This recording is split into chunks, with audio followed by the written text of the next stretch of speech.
বাংলাদেশের কোন কোন অঞ্চলে জিরা চাষ হওয়ার সম্ভাবনা আছে বলে আপনারা দেখতে পেয়েছেন?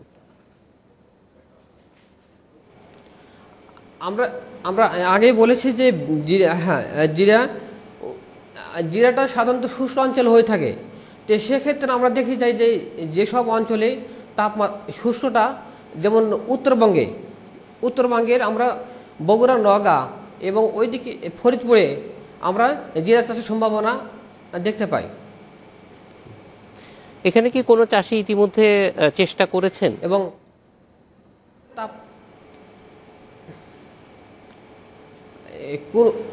আমাদের ঠিকানা বলতে নওগাঁর পতিনতলায় একজন চাষি গতবারে আমাদের জিরা চাষ করেছিল, কিন্তু পরবর্তীতে রোগের কারণে তার এই ব্লসম ব্লাইট রোগে আমরা ওখানে পরিদর্শনে গেছিলাম। ব্লসম ব্লাইট রোগে তখন ক্ষতি হয়ে গেছিল, কিন্তু আমরা তখন জানতাম না যে অ্যাজোস্টেস্টবিন গ্রুপের ছত্রাকনাশক দ্বারা এই রোগ আমরা নিয়ন্ত্রণ করতে পারবো।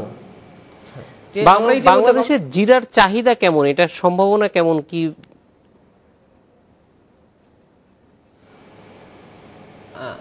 আমরা তো আগে বলেছি যে আমরা শতভাগ জিরার চাহিদা আমরা আমদানি নির্ভর।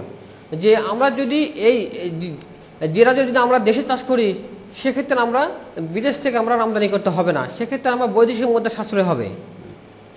জনাব ওয়াদুদ, আপনাকে অনেক ধন্যবাদ আমাদের সঙ্গে যোগ দেওয়ার জন্য।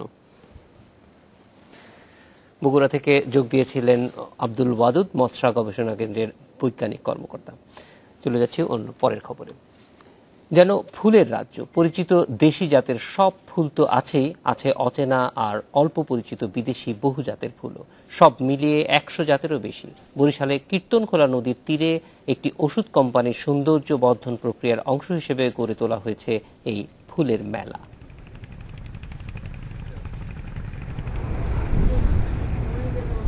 কোনো ব্যবসায়িক উদ্দেশ্যে নয়, শখের বশে কীর্তনখোলার তীরে গড়ে তোলা হয়েছে এই ফুল রাজ্য। দপদপিয়া ফেরিঘাট থেকে নদীর তীর ধরে এগুলে অন্তত 2.5 কিলোমিটার এলাকা জুড়ে দেখা মিলবে এমন নয়নাভিরাম দৃশ্যের। পুরো বসন্ত জুড়ে এখানে ফুটবে শতাধিক জাতের লাখ লাখ ফুল। পিকনিক করে, আনন্দ করে, ফুর্তি করে, এখানে ফুল দেখে হারা খুব খুশি হয়। অপসো ফার্মা লিমিটেড নামের একটি ওষুধ কোম্পানির অর্থায়নে গড়া এই ফুল স্বর্গে গোলাপ, গাঁদা, জুই চামেলির মতো পরিচিত ফুলের পাশাপাশি আছে অ্যান্টারসিনা, স্নোবল, ফ্লক্স, বারবিনা, সেলপিয়া আর গ্লাডিওলাসের মতো দুর্লভ সব বিদেশি ফুলও। বাগান পরিচর্যায় সারাক্ষণ ব্যস্ত থাকতে হয় অন্তত 50 জন মালিককে। বোমাবাজির চেয়ে এই ফুলের বাগানে কাজ করা অনেক ভালো, এবং আমি বাংলাদেশকে বা দেশের মানুষকে বলতে চাই যে ফুলের বাগানে আসেন, এই ফুলের বাগানের মতো ফুলের মতো আপনাদের চরিত্র করেন এবং এই ফুলের মতো এই দেশটাকে শান্তি করেন। আসেন, এই ফুল বাগানে আসেন। 2007 সাল থেকে শুরু করা এই ফুল বাগানের পরিধি আরও বাড়ানোর চেষ্টা করছে কর্তৃপক্ষ। কেউ চাইলে ফুল পরিচর্যায় সহায়তার হাত বাড়াতেও আগ্রহী তারা। মানুষের মনের খোরাকের জন্য, কেন এখন তো সবাই একটা অসুস্থতার মধ্যে আছে, এই জায়গায় আসিয়া কিছুক্ষণ ঘোরাঘুরি করে, ফুল দেখে, তাতে মানুষের মনে শান্তি আসে। এখানকার ফুলের প্রেমে দূর দূরান্ত থেকে যেমন ছুটে আসেন মানুষ, তেমনি কীর্তনখোলার বুক চিরে চলমান লঞ্চ, স্টিমার কিংবা ট্রলার থেকেও চোখের ক্ষুধা মেটান অনেকে।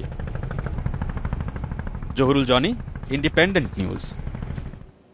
এই ছিল আজকের আশার বাংলাদেশে। আমন্ত্রণ আমাদের পরের আয়োজন।